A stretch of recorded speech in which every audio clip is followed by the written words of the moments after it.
He returned to his childhood home to seek revenge on the mortal enemy who took it, but he would discover that the price to win it back was not war, but a sacrifice that would change the fate of two peoples forever. If stories about the power of overcoming hate and finding humanity in unexpected places resonate with you, subscribe to the channel so we can continue this journey together. The Chihuahua sun beat down on the cracked earth, a merciless mirror of the desert that had settled in Mateo's soul. At 20, he was no longer the boy who had fled that valley, but a man forged by loss, lean and resilient as the gnarled bushes that dotted the landscape.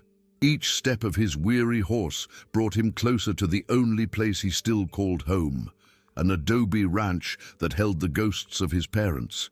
He rode driven by a single purpose, a dark flame that warmed him on the cold frontier nights: revenge.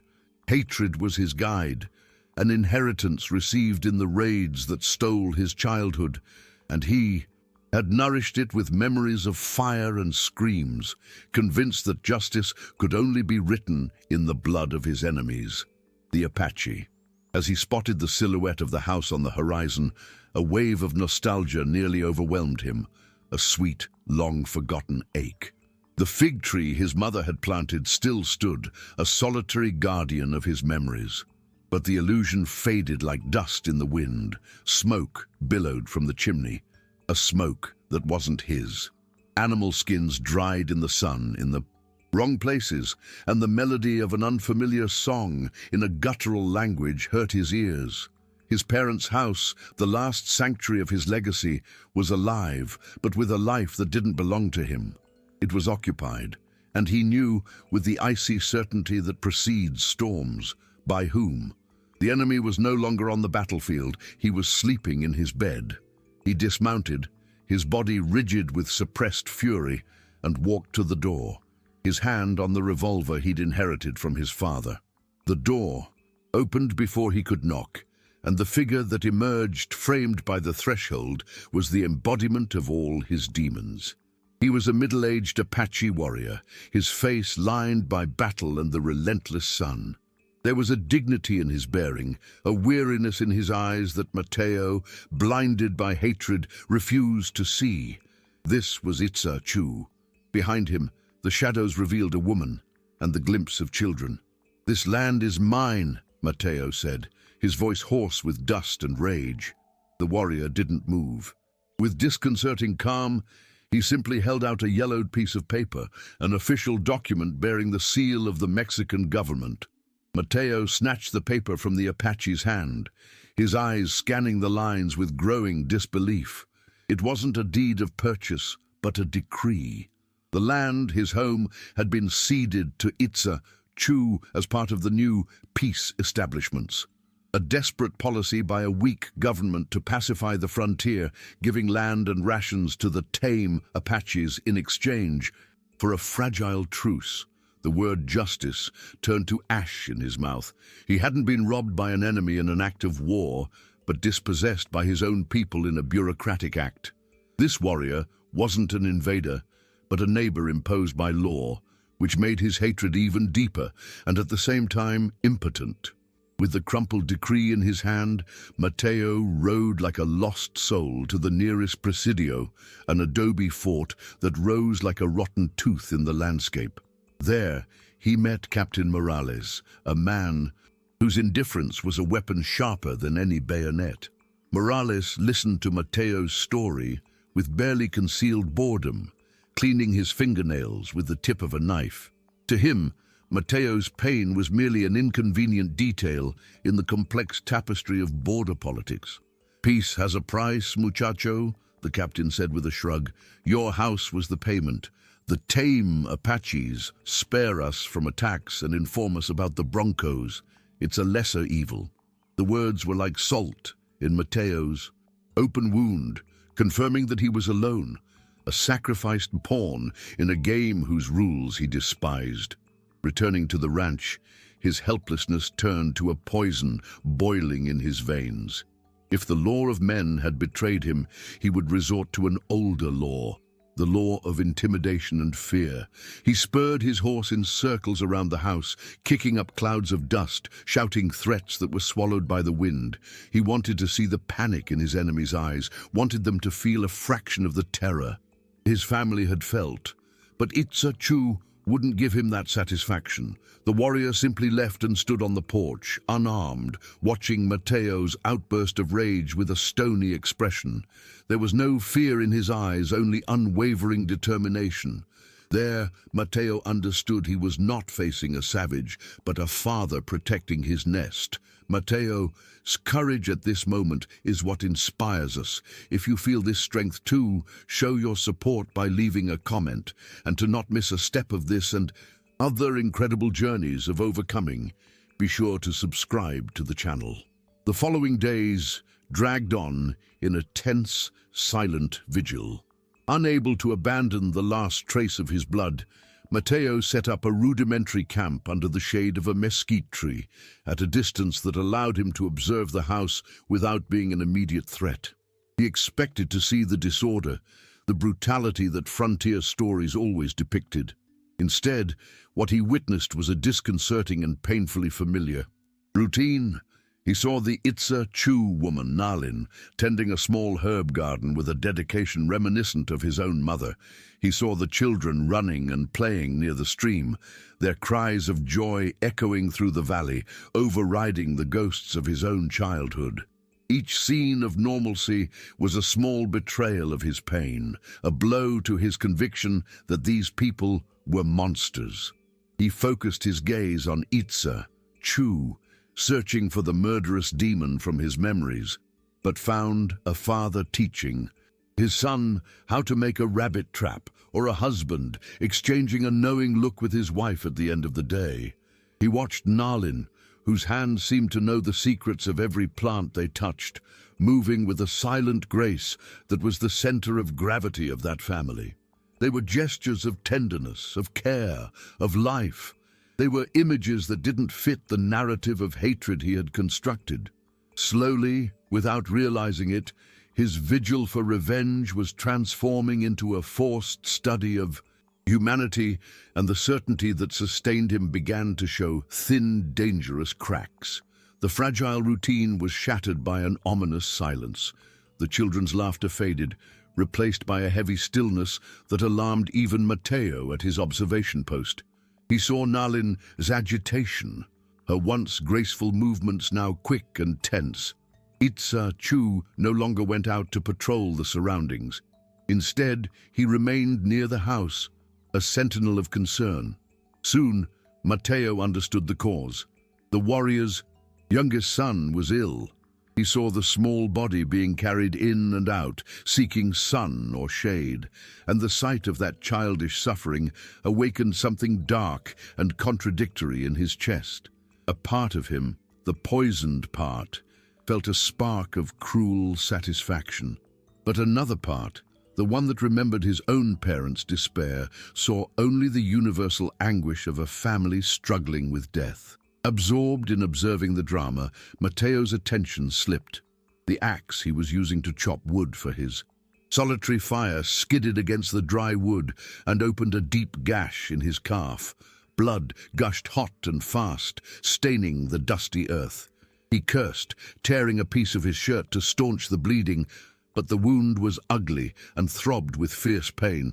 Alone, with limited resources, he knew what such a wound meant on the frontier: fever, infection, and a slow, lonely death. As the pain intensified with the passing hours, the hatred he felt for his family back home was momentarily eclipsed by a primal fear and a keen awareness of his own pathetic vulnerability. It was Nalin who saw him. In one of her comings and goings, her face etched with worry for her son, her healer's eyes caught the feverish glint in Mateo's gaze and the dark stain of blood on his leg. For a moment she hesitated, her husband's enemy there, wounded, like a wolf in a trap. But compassion, a force older than any tribal war, moved her. She grabbed a small leather bag and walked purposefully toward him, crossing the open field that separated their two worlds. Mateo saw her approaching, and instinct made him reach for the hilt of his revolver. "Stay away," he growled, his voice weak with pain. She didn't stop. She just kept walking, her eyes fixed on his wound, her face a mask of serene determination. He expected an attack, a trick, anything but what happened. Nalin stopped at a safe distance, opened his bag, and showed him a handful of crushed leaves, exuding a strong, earthy scent. He pointed to the herbs, and then to his wound. It was an offering, a silent truce dictated by pain. Mateo's hatred fought against the agony that surged up his leg. Refusing was a matter of honor, of loyalty to his past. But the fever was already beginning to cloud his reason, and in the woman's eyes he saw no malice, only the reflection of his own suffering. With a groan of surrender, he relented. Nalin knelt, and with a delicacy he hadn't thought possible, cleaned the wound and applied the poultice. The relief was immediate and overwhelming, a coolness that seemed to extinguish the fire not only in his flesh, but also in his soul. Nalin rose with the same quiet dignity with which she had arrived and returned to the house, to the vigil beside her own sick son. She asked for nothing in return, did not utter a single word. The silence she left behind was more deafening to Mateo than any war cry. He stood there, touching the bandage on his leg, the sting of the wound replaced by a different kind of pain, a confusion that shook the foundations of his existence. How could hatred survive an act of pure compassion? How could he continue to see this woman as a monster when she had offered him healing while his own heart was breaking with worry?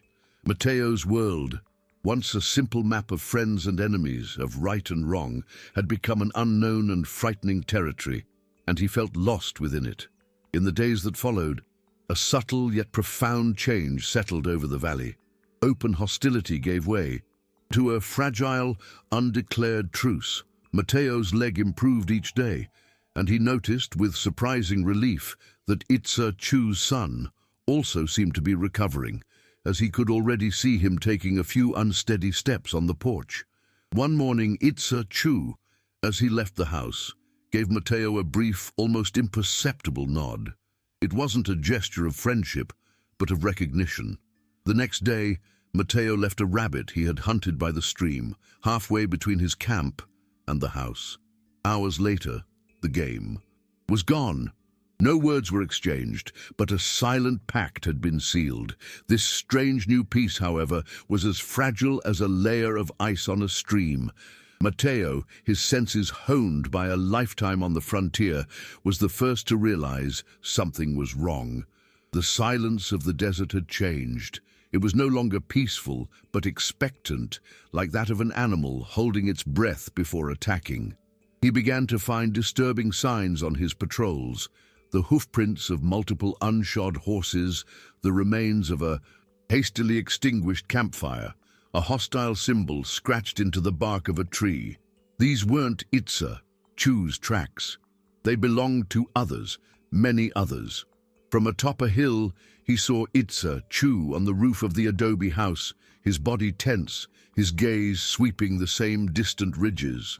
A shiver ran down Mateo's spine. He knew that kind of watchfulness. It was the posture of a man who smelled death in the wind. Confirmation came at dusk, not with a war cry, but with Itza-Chu's silent approach to Mateo's camp. The warrior carried no weapons, only the gravity of bad news on his face. It was the first time they had spoken willingly, necessity forging a bridge across the chasm of their past. In halting Spanish, laced with words Mateo didn't understand, Itza-Chu pointed to the mountains. "Bron Kos," he said, the word fraught with danger. He explained that these were bands who rejected the peace accords, who considered him a traitor for living on government land. In that moment, a shocking truth struck Mateo. To the renegade Apaches, Itza-Chu and his family were as much enemies as any Mexican settler. The house wasn't just a home, it was a precarious refuge between two worlds that hated them. There was no more time for words. Night fell, bringing with it a palpable threat. By silent agreement, Mateo abandoned his camp and positioned himself behind a rocky outcropping that offered a clear view of the house, his father's rifle cold and heavy in his hands. The moon hid behind the clouds, and the world plunged into oppressive darkness. And then hell broke loose. A single war cry, shrill and terrifying, cut through the silence, followed by a cacophony of gallops and gunfire. Shadowy figures on horseback emerged from the night, circling the adobe house like vultures. Incendiary arrows streaked the pitch black, embedding themselves in the wooden beams. The smell of smoke and gunpowder filled the air, transporting Mateo back to the worst night of his childhood. But this time, he wasn't a frightened child. He was a guardian. The battle became a chaotic ballet of survival. From his perch, Mateo aimed with desperate precision, each shot from his rifle echoing like a hammer blow against the advancing attackers. From the rooftop, he saw the silhouette of Itza-Chu, a ghostly archer whose skill was lethal and silent. The settler's rifle and the Apache's bow, once symbols of their enmity, now worked in deadly harmony. At one point, an enemy warrior managed to sneak up on his flank. Before he could attack, an arrow from Itza-Chu felled him. Moments later, Mateo saw an attacker scaling the rear wall, closing in on Nalin and the children. A single shot from his rifle neutralized the threat. Their eyes met in the darkness, a quick, breathless recognition. In that instant, they were not fighting for land or revenge. They were fighting for each other. The fury of the attack lasted what seemed like an eternity. The night was filled with screams and the deadly whine of projectiles. In one of the most ferocious assaults, an arrow found its mark, plunging into Itza-Chu's shoulder and felling him with a grunt of pain. Seeing the warrior fall, a cold panic gripped Mateo, but it was quickly replaced by protective fury. He became the lone defender, his rifle spewing relentless fire, forcing the attackers to seek cover. His stubborn and unexpected resistance broke the Bronco's momentum. Expecting an easy target, they found a fortress defended by two men from different worlds, fighting as one. With a final howl of frustration, the figures dispersed, swallowed by the darkness, leaving behind a deafening silence punctuated only by the sound of the wind and the ringing in Mateo's ears. In the stillness that followed, a child's frightened cry came from inside the house, a sound that broke the spell of battle. Exhausted, his body aching with adrenaline, Mateo approached the door, not as an avenger, but as an ally. The door opened, and Nalin stared at him, her face streaked with soot, but her eyes steady. She stepped aside, a silent invitation for him to enter. For the first time, Mateo stepped onto the floor of his former home. The interior was in disarray, furniture serving as a barricade, the air heavy with the smell of smoke. Itza-Chu was leaning against the wall, his face pale with pain, while Nalin already prepared herbs to treat his wound. There in the sanctuary they disputed, the settler and the Apache looked at each other no longer as enemies, but as comrades in arms, brothers forged in the fires of combat. In the days that followed, Mateo did not return to his camp. The house became a shared refuge, an island of respite in a sea of hostility. He helped repair the battle damage, replacing the burned beams and reinforcing the barricades. He worked silently alongside Nalin, learning to admire his unwavering strength. He watched Itza-Chu as he recovered, instruct his eldest son with a patience he would never associate with a warrior. The hatred that had once consumed him seemed like a distant delusion, a fever from which he had finally awakened. The house, once a ghost from his past, now pulsed with a life he had helped preserve. The idea of claiming it for his own, of driving that family out, became not only unthinkable, but an act of betrayal against his own newfound humanity. It was while repairing an adobe wall damaged by a gunshot that he found it. Hidden in a small niche was an old leather chest that had belonged to his grandfather, an object that the Itza-Chu family, out of respect or disinterest, had left untouched. Heart-pounding, Mateo opened it. Inside, along with a few rusted belongings, was a bound journal, its pages yellowed and stained with age. These were the records of his great-grandfather, the first of his lineage to reach this valley. In the stillness of the afternoon, as the life of the Apache family continued its course around him, Mateo began to read the faded words of his ancestor. He sought a connection with his past, a reaffirmation of his right to this land, unaware that he was about to unearth a truth that would shake his world even more profoundly than any battle. The first pages of the diary filled Mateo with a melancholy pride. They were accounts of his great-grandfather's courage, of the struggle to tame a wild land, of the construction of the adobe house with his own hands. He felt connected to that strength, that legacy. But as he progressed, the handwriting grew darker, and the narrative took a sinister turn. With brutal, pragmatic clarity, his ancestor described the original inhabitants of that valley. A small, peaceful tribe the Spanish called Humanos. The diary spoke of no purchase or agreement. It used words like eradication, cleansing, and necessity. It described a night attack, a swift and efficient massacre to seize the region's most strategic water point. His parents' house, the cradle of his memories, had been built on the ashes of another village, on the pain of another people. Mateo closed the journal with trembling hands. The air seemed to thin in his lungs. He raised his eyes and gazed at the valley, the trees, the stream. He no longer saw his heritage, he saw a crime scene. His entire sense of justice, the righteous anger that had fueled him for so long, crumbled in an instant, revealing itself to be a hypocritical sham. His family was not the original victim of this land. It was merely another link in the long and bloody chain of conquest. His birthright had been acquired with the same kind of violence he had so hated. He looked at Itza-Chu, placed there by decree, and then at the memory of his great-grandfather, who had settled there by the sword. Who was the true invader? The question echoed in the emptiness of his soul, and he understood that the land belonged to no one, merely witnessing indifferently the cycles of pain that men inflicted on one another. The revelation of the diary did not empty him, as he had feared, but filled him with a new, weighty purpose. The desire for revenge was replaced by a silent need for reparation, an attempt to break the vicious cycle his own lineage had initiated. Mateo stopped thinking of the house as something to be reclaimed and began to see it as a place to be protected. His relationship with Itza-Chu's family deepened, transforming into a mutual exchange.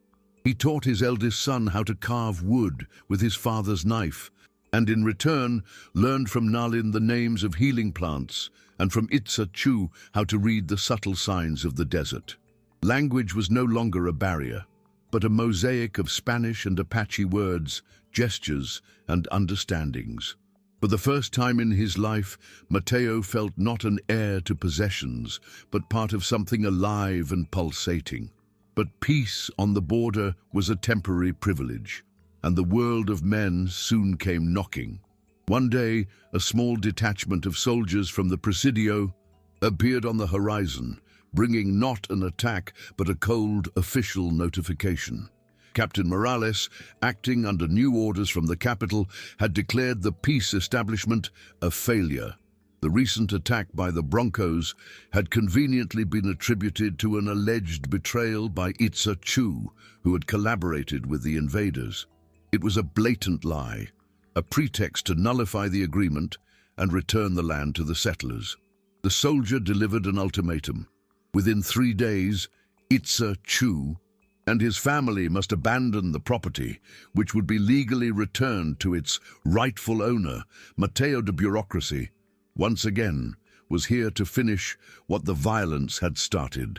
When the soldiers disappeared, a silence more devastating than any war cry filled the house. Mateo saw for the first time Itza-Chu's armor crumble. The warrior who had faced the Broncos without flinching now seemed an old and broken man, the weight of a nomadic and violent destiny finally bending his shoulders. "We fight for a place of peace," Itza-Chu murmured, more to himself than to the others. "But their peace is only a corral, and the gate opens onto the precipice."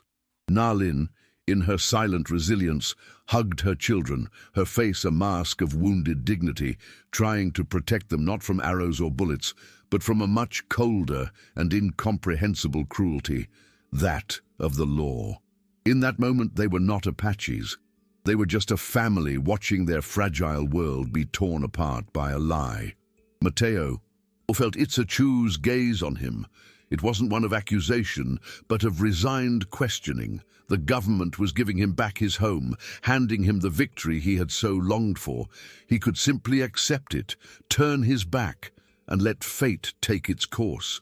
It would be the end of his journey, his parents' revenge finally complete. He walked outside, the air heavy, and the memory of his great-grandfather's words in the diary came back with full force. To accept the home now would be to become his ancestor, to perpetuate the cycle of dispossession and pain. He looked at the home that sheltered the family who had saved his life and alongside whom he had fought. The legacy, he understood, lay not in the adobe walls, but in the choice to break the chain. In that instant, the doubt dissipated, replaced by a solid and dangerous certainty. He knew what he would do. The third day arrived with the pale light of a sickly sun. Itza-Chu and his family waited outside the house, not with the luggage of someone departing, but with the erect posture of someone facing a firing squad. It wasn't long before a cloud of dust on the horizon announced the arrival of Captain Morales and his soldiers. This time, he wasn't alone. Some settlers from neighboring ranches accompanied him, their faces hard and expectant, hungry to witness the reassertion of their dominance, the expulsion of the enemy. Morales rode to the center of the courtyard, with the air of a conquistador returning to claim his spoils. He dismounted, straightened his uniform, and addressed Mateo, ignoring the Apache family as if they were part of the landscape. "Good morning, young man," he said with a cynical smile. "We have come to deliver justice and return what is rightfully yours." With a theatrical gesture, the captain turned to Itza-Chu. "Your time here is over, Indian. Take your family and get lost before I lose my temper." He then waved his men forward. The soldiers, rifles drawn, began marching toward the huddled family, ready to carry out the order with brutal efficiency. The tension was so thick it could be chewed. Itza-Chu remained motionless, a pillar of passive resistance before the tide of uniforms. It was then that Mateo moved. With calm, deliberate steps, he left his place beside the captain and walked until he was standing directly between the point of the bayonets and Itza-Chu's body. He didn't say a word. He simply became a human shield, an unexpected obstacle in the way of the captains. "Justice!" The silence cracked, thick with disbelief. Captain Morales was the first to regain it, his face contorted into a mask of fury. "Get out of the way, Mateo! Have you lost your mind? This is your home. This is your victory!" He hissed, his voice low and dangerous. Mateo didn't move. He didn't look at the soldiers or the Apache family behind him. His eyes were fixed on the captains, and when he spoke, his voice was calm, but resonated with the weight of generations of pain. "This victory I refuse," he declared loud and clear for all to hear. "This home is not mine to take this way, not anymore. It was defended with the blood of all of us, and the only justice possible here is not expulsion, but division. I don't want it." The words fell like a stone into a calm lake, and shockwaves spread instantly. The watching settlers erupted in a chorus of insults and accusations. "Traitor!" shouted one. "Savage lover!" screamed another. To them, Mateo's actions were heresy, a betrayal of his own race and the memory of all who had died in the frontier wars. The public humiliation brought blood to Captain Morales's face. His authority had been challenged in the most direct way possible. With a swift movement, he drew his revolver and pointed it directly at Mateo's chest. "You have just committed treason, young man," he growled, his finger on the trigger, "and treason is paid for with your life." Facing the barrel of the revolver, Mateo didn't hesitate. He felt fear, a knot of ice in his stomach, but the purpose in his heart was stronger. He was ready to die for that choice, so that his last act would be not one of revenge, but of redemption. Yet he was no longer alone. With a slow, deliberate movement, Itza-Chu stepped forward and placed a firm hand on Mateo's shoulder, a gesture of solidarity that transcended any battle alliance.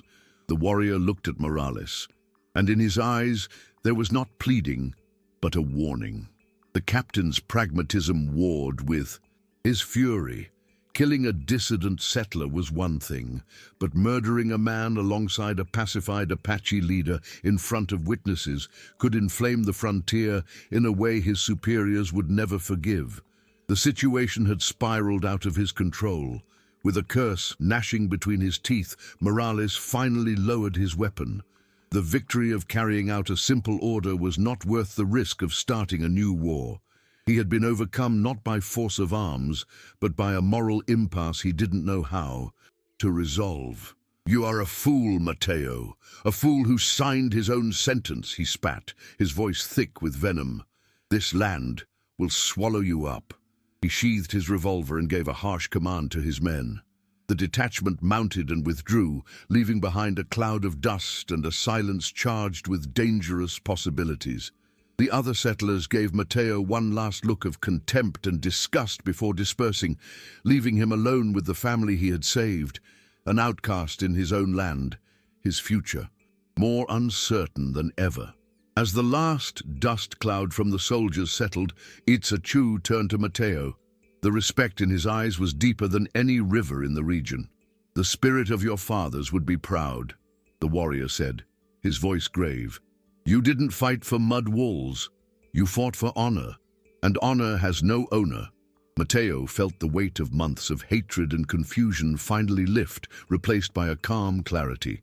"A house is only a shelter from the rain," he replied. "A home is where people are safe. I only defended a home." In that exchange, the last barrier between them crumbled. They were no longer settler and Apache, creditor and debtor. They were two men who had chosen humanity over inheritance, peace over property.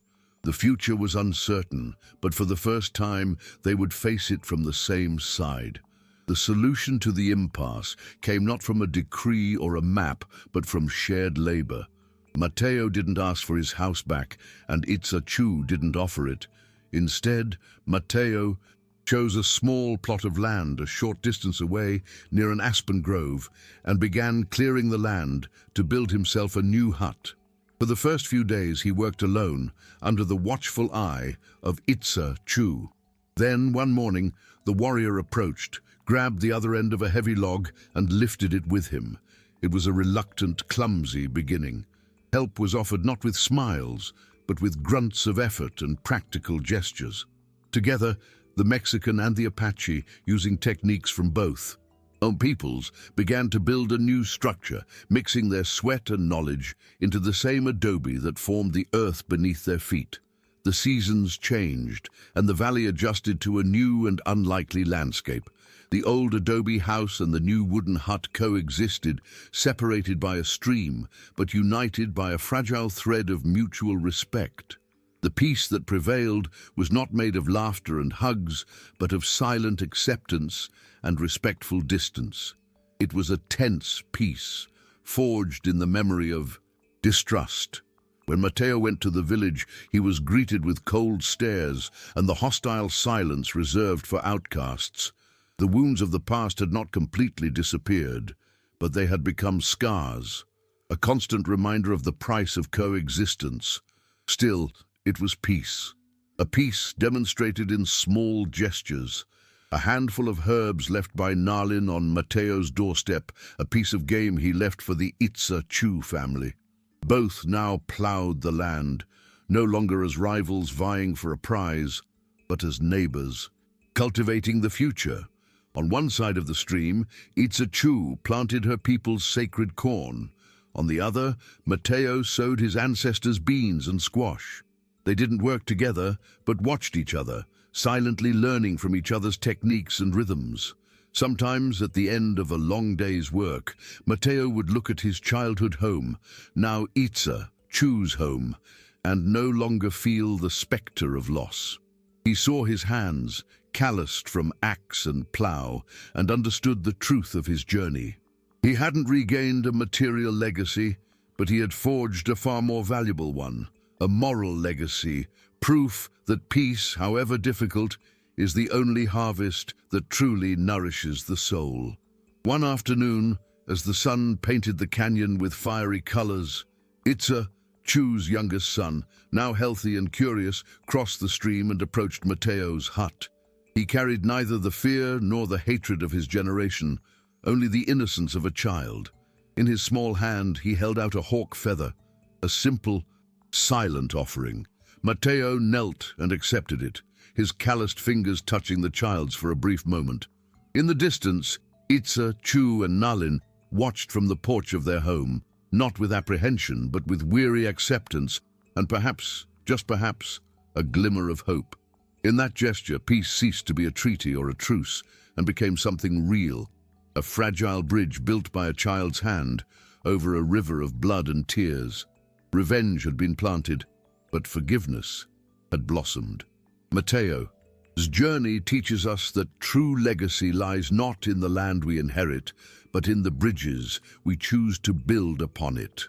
Peace was not the absence of conflict, but the daily, difficult choice to see humanity in the face of the enemy until the word enemy lost its meaning. His and Itza-Chu's story teaches us that resilience is not about regaining what we've lost, but about the strength we find to build something new on the ruins of our hatred. If this message touched your heart, please subscribe and share this video so more people can find it. We'd be honored to hear where you're watching from, so leave your city in the comments. Thank you so much for your company, and see you on the next journey.